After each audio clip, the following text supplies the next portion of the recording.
बाबा जी की प्यारी साथ संगत जी, राधा स्वामी जी। आज का ये सत्संग बहुत अद्भुत है। महापुरुषों की प्यार भरी वाणी लेकर मैं सुनाने जा रही हूँ। मालिक समझाना चाहते हैं, हम परमात्मा के अंश हैं। हम सचखंड की रहने वाली आत्मा हैं। जब परमात्मा ने नाटक रचा, अपने बच्चों को भी शामिल किया।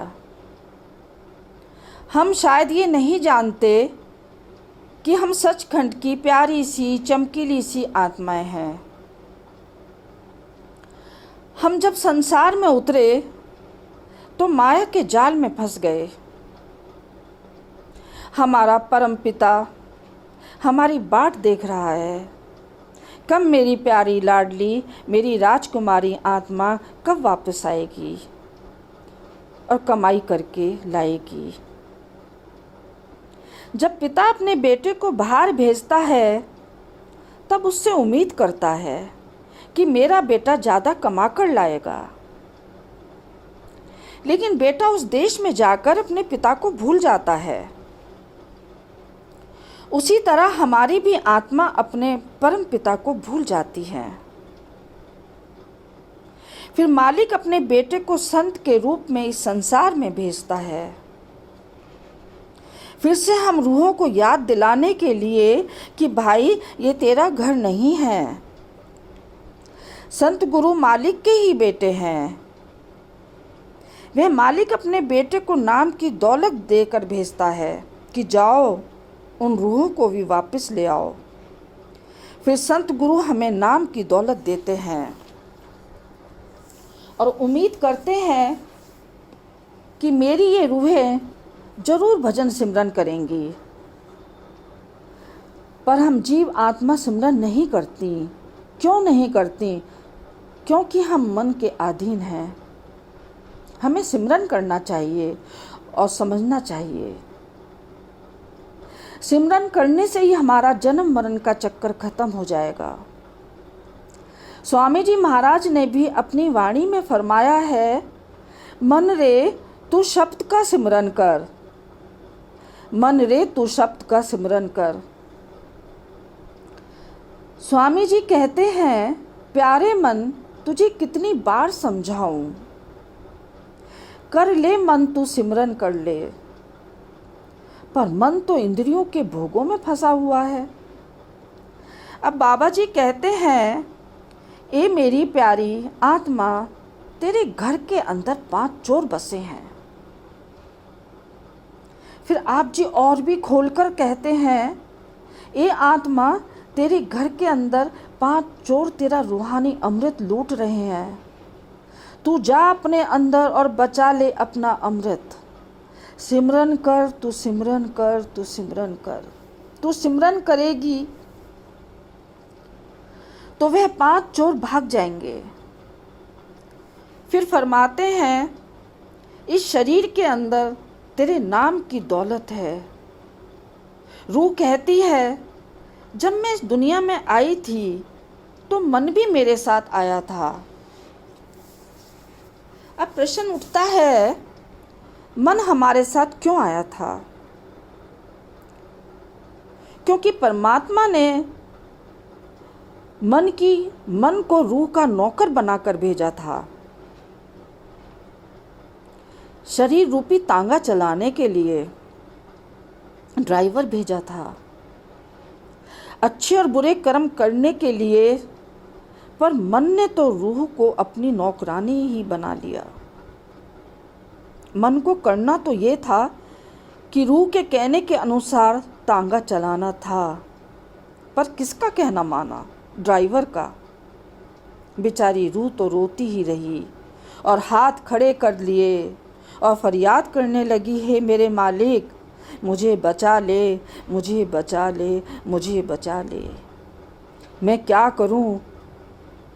ये मन इंद्रियों के कहने के अनुसार चल देती हैं और बेचारी आत्मा मन के साथ चल देती है और वहाँ जाकर खड़ी हो जाती है और बुरे कर्म करने लगती है। मन और इंद्रियां आत्मा की लताड़ पताड़ खाती रहती हैं।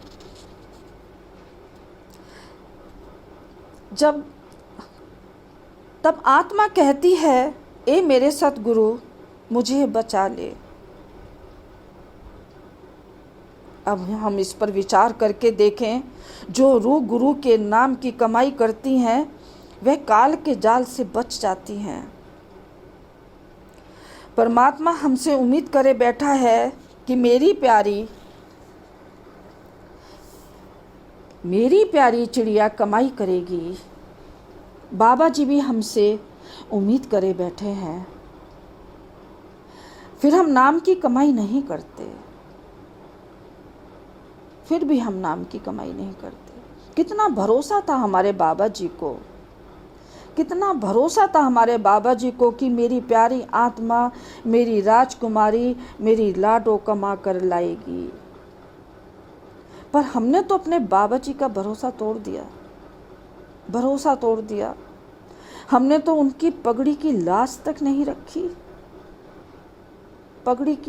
नहीं रखी। अरे कैसी जीव हैं हम,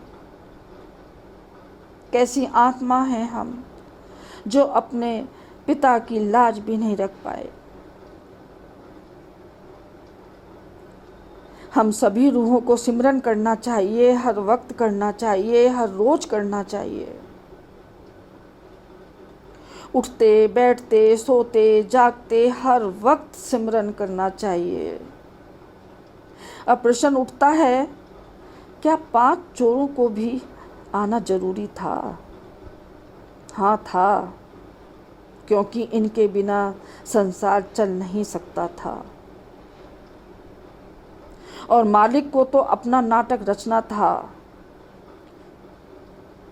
क्योंकि मन, इंद्रियां और 5 जहरीले सांप भी आने जरूरी थे। और परमात्मा कहता है कि मैंने इस शरीर में ताकतवर सांप बिठाए थे, तब मैंने तुझे इनसे भी बड़ी ताकत नाम की दी थी। तो वो 5 चोर कौन हैं?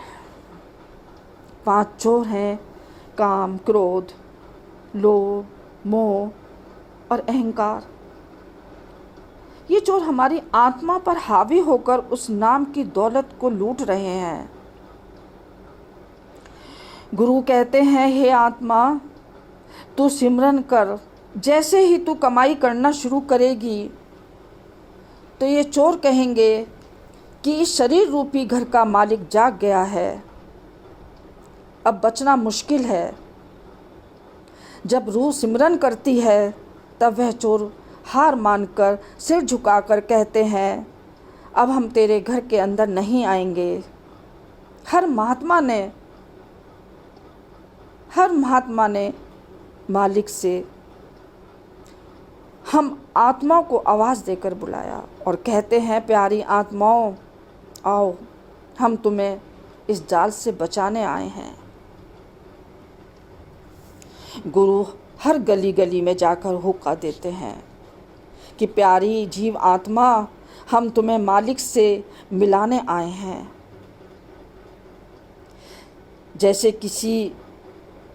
जैसे किसी के पिता के बेटे को पुलिस गिरफ्तार कर लेती है, उसका पिता भी शांति से नहीं बैठता और भाग दौड़ करता रहता है, वैसे ही हमारा परमात्मा भी शांति से नहीं बैठता, वो भी भाग दौड़ करता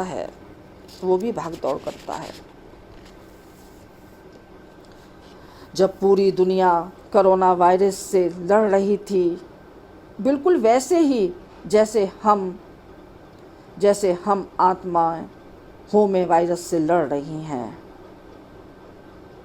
मालिक हमें समझाना चाहते हैं, जिन लोगों ने डॉक्टर का कहना माना था, वही लोग इस वायरस से बच